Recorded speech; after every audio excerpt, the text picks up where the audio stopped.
Why does conflict seem to be an inevitable part of our society? And how have sociologists throughout history tried to answer this question?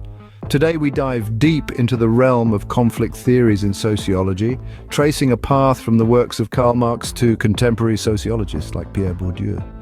Karl Marx, a name synonymous with conflict theory, believed that society was in a state of perpetual conflict due to competition for limited resources.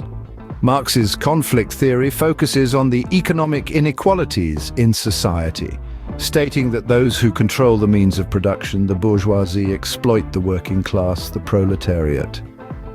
This exploitation, Marx argued, leads to social conflict as the proletariat strive for fairness and equality. In the mid-20th century, Marxist theories evolved into what we now call neo-Marxism. Neo-Marxists like Antonio Gramsci and Louis Althusser expanded Marx's original ideas by incorporating elements of culture, ideology, and politics.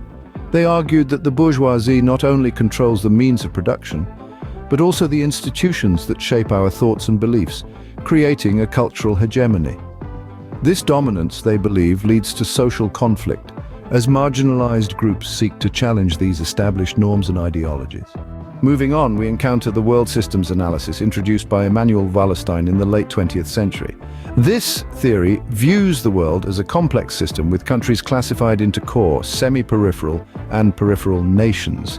Wallerstein argued that the core countries exploit the peripheral and semi-peripheral nations, leading to global conflict. Here, the conflict is not just within a society, but also between societies on a global scale. Finally, we arrive at Pierre Bourdieu, one of the most influential contemporary sociologists.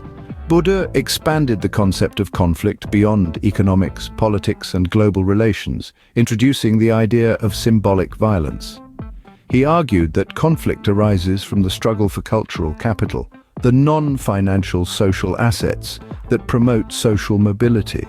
For Bourdieu, conflict is also about the struggle for recognition, prestige, and distinction. To summarize, conflict theories in sociology have evolved significantly over the centuries. Starting with Marx's economic conflict theory, the focus shifted to cultural and ideological conflicts with neo-Marxism. World systems analysis expanded the scope to global conflicts, and Bourdieu introduced the struggle for cultural capital as a source of conflict. While these theories offer different perspectives, they all agree on one thing. Conflict is an inherent part of society, but it's not just about strife and discord. These conflicts, as uncomfortable as they may be, drive societal change and progress. Just as a piece of coal requires pressure to transform into a diamond, societies need conflict to evolve and improve. So the next time you witness a conflict, remember, it's not just a disagreement or a fight, it's a catalyst for change, a step towards a more fair and equitable society. Conflict, in its many forms, is the engine that propels society forward.